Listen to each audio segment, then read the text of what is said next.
Good morning, students. Welcome to online classes provided by MDN Public School Kalayat. Today now discussing lecture 5, class 9th, history, first chapter French Revolution.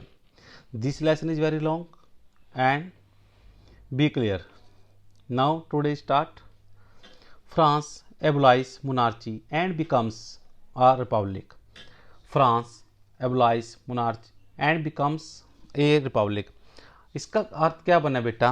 France में राजतंत्र का उन्मूलन और गणतंत्र की स्थापना। France में क्या हुआ?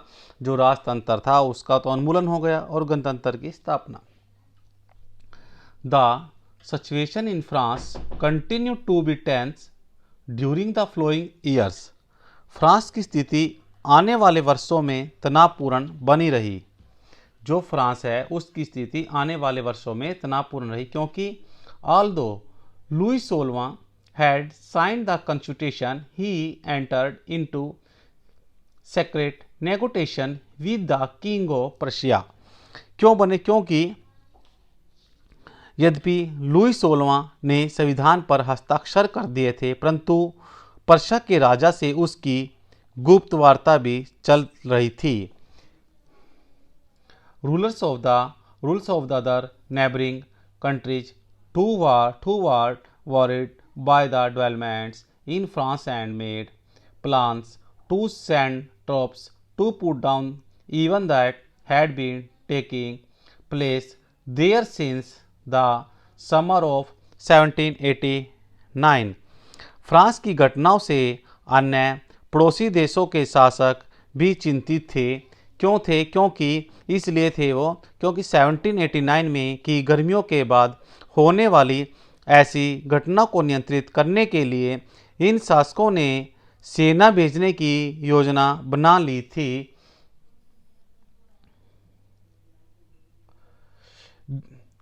Before this could happen, the National Assembly voted in April 1792 to declare war against Prussia and Austria.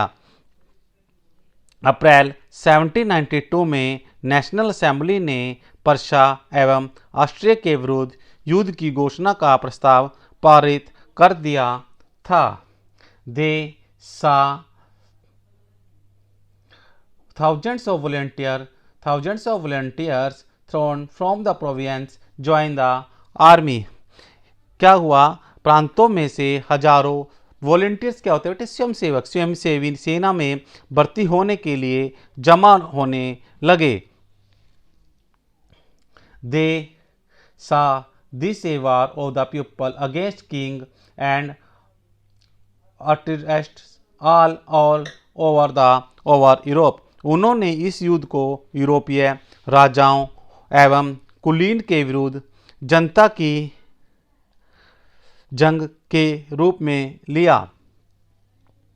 Among the patriotic songs they sang was the Marseillaise, अर्थात नेशनल एंथम था ये, नेशनल एंथम राष्ट्रीय गीत, composed by the poet Rouget de लेसे।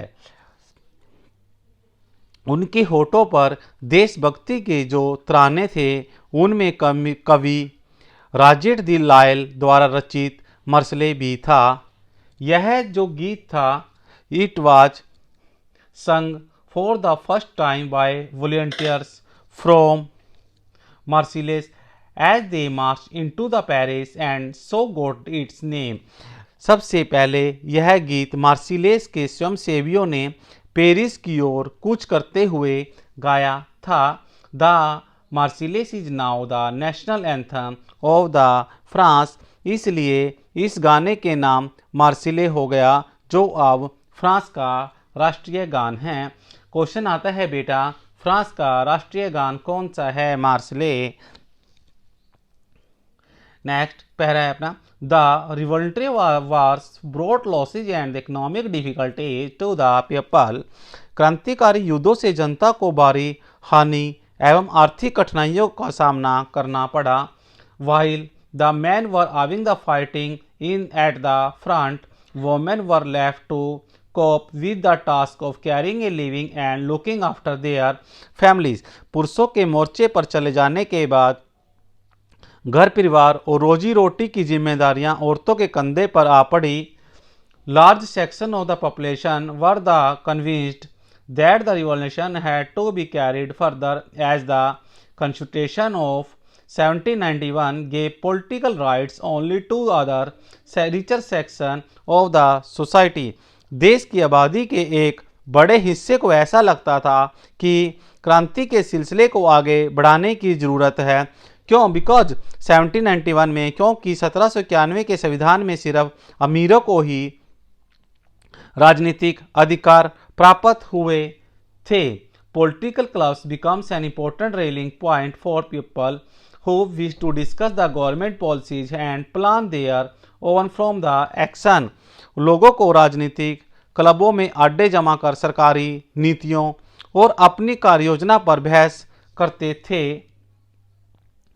The most successful of these clubs was that of the Jacobin, which got its name from the former convent of Saint Jacob in Paris.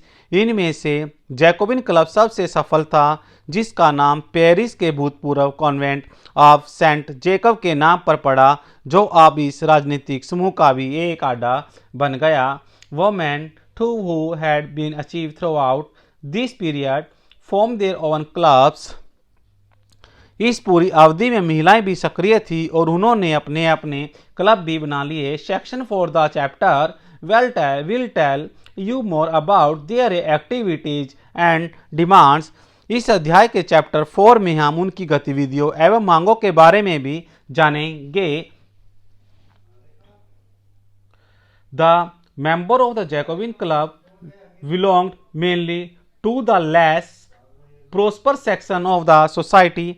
Jacobian club के सदस्य मुख्यतः समाज के कम समृद्ध हिस्से से आते थे और इनके अंदर they include the small shopkeepers, artisan such a shoe maker, pastry cooks, watch makers, printers as well as servants and daily wages workers.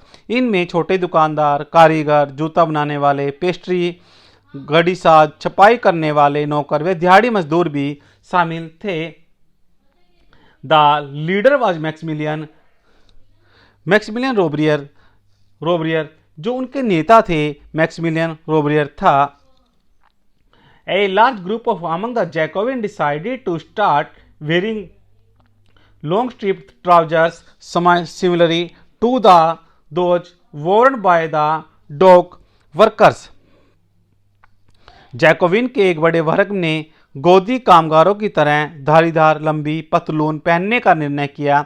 ऐसा उन्होंने समाज के फैशन प्रस्त वर्ग, खास तौर से घुटने तक पहने जाने वाले ब्रीचेस पहनने वाले कुलीनों को खुद को अलग किया. This was to set themselves apart from the fashionable section of the society. यह ब्रिचवेस पहनने वाले कुलीनों की सत्ता को समाप्ति के ऐलान के उनका तरीका था.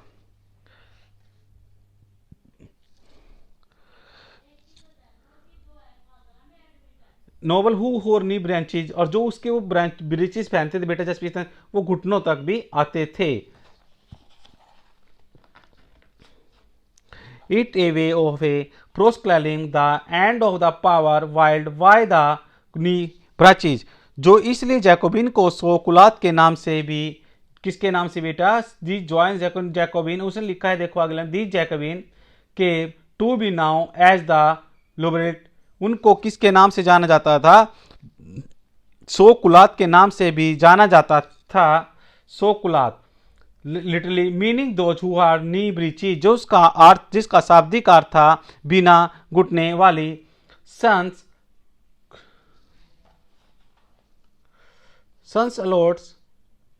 Clothes men wore in addition the red cap of the symbols liberty. जो पुरुष लाल रंग की टोपी पहनते थे वो स्वतंत्रता का प्रतीक थी. लेकिन but women however were not allowed to do so, परंतु लेकिन महिला को ऐसा करने की अनुमति नहीं थी.